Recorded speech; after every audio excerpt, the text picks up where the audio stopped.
ఏది ఏమైనా కొన్ని సార్లు మనిషిగా కంటే కూడా మతంతో ఆలోచిస్తున్నారేమో కొంతమంది, అతి కొంతమంది అన్ని మతాల్లో, అన్ని కులాల్లో గూడా ఇట్లాంటి పనికి మాలినటువంటి వెధవలైతే ఉంటారేమో అని అనిపిస్తుంది.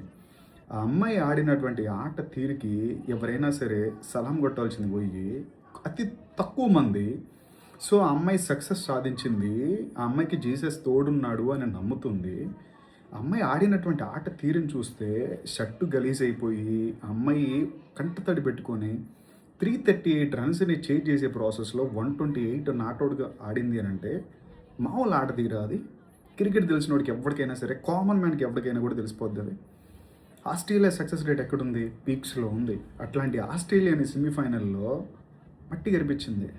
అలాంటి అమ్మాయి తన సక్సెస్ గురించి చెప్పుకుంటూ, జీసస్ తనకి సపోర్ట్ చేశాడు అనని ఆ అమ్మాయి ఎంతో గౌరవంగా నమ్ముతూ, ఆ విషయాన్ని సక్సెస్ మీట్‌లో పంచుకుంటే, దానికేమొచ్చింది? దానికి కామెంట్ చేయాల్సిన అవసరం ఏంటి? నిజంగా ఎంతోమంది ఆడవాళ్ళున్నారు. దరిద్రపు గుడ్డలేసుకొని తిరిగేటోళ్ళు. హ్మ్.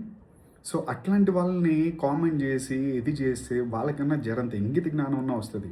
ఈ అమ్మాయి ఆడింది ఇండియాకి. ఆ అమ్మాయి ఒక వుమెను.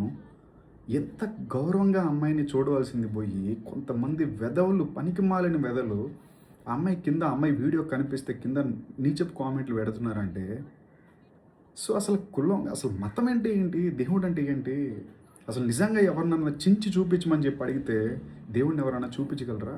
మన నమ్మకమే దేవుడంతే. ఈ మాత్రం ఆలోచన కూడా లేకుండా నిజంగా ఎంత దారుణంగా బిహేవ్ చేస్తున్నారో ఈ సోషల్ మీడియా డెవలప్ అయిన తర్వాత అంత చండాలంగా అనిపిస్తుంది నిజంగా. అట్లాంటి వాళ్ళకి ఎక్కడో దగ్గర ఖచ్చితంగా ఫుల్ స్టాప్ పెట్టాలి. హ్మ్. చూస్తున్నటువంటి గవర్నమెంట్స్ గానీ ఎవ్వరైనా సరే 100% వాళ్ళని నోటీస్ చేసి అతి తక్కువ మందికైనా సరే పనిష్మెంట్ జరిగేలా చేయాలి. ఆ అమ్మాయి ఆడినటువంటి ఆట తీరుకి నిజంగా నేనైతే ఫిదా అయిపోయినా. ఆ అమ్మాయి గెలిపించినటువంటి తీరుకి. లక్కీలీ ఫైనల్‌కొచ్చాం. ఈరోజు ఫైనల్స్ జరుగుతున్నాయి సౌత్ ఆఫ్రికాతో. 100% తను అదే ఇదితో, అదే జోష్‌తో కంప్లీట్ చేసుకొని, ఇప్పుడు కూడా మళ్ళీ ఇంకో సెంచరీ సాధించి, వరల్డ్ కప్ తీసుకొస్తే, ఉమెన్స్ వరల్డ్ కప్ తీసుకొస్తే బావుంటదనేది ఒక ఇండియన్‌గా నేను కోరుకుంటున్నాను. ఇప్పటి నుంచైనా సరే మనిషిగా ఆలోచిద్దాం. మతంతో కాదు. మనిషిగా ఆలోచిద్దాం. ఏదో తక్కువ మంది, తక్కువ మంది ఎదవలు ఏదో అన్ని కమ్యూనిటీల్లో, లేదంటే అన్ని క్యాస్ట్‌లో ఉంటారు. లేదంటే అన్ని మతాల్లో ఉంటారు. వాళ్ళేదో మాట్లాడారని ఆ కోపంతో ఇలాగ దేశం కోసం పోరాడినటువంటి ఇట్లాంటి వ్యక్తుల గురించి, అమ్మాయిల గురించి మాట్లాడితే ఏమాత్రం సబబు కాదిది. ఇది ఇండియాని మనం గౌరవపరుచుకున్నట్టే అయితది. జై హింద్.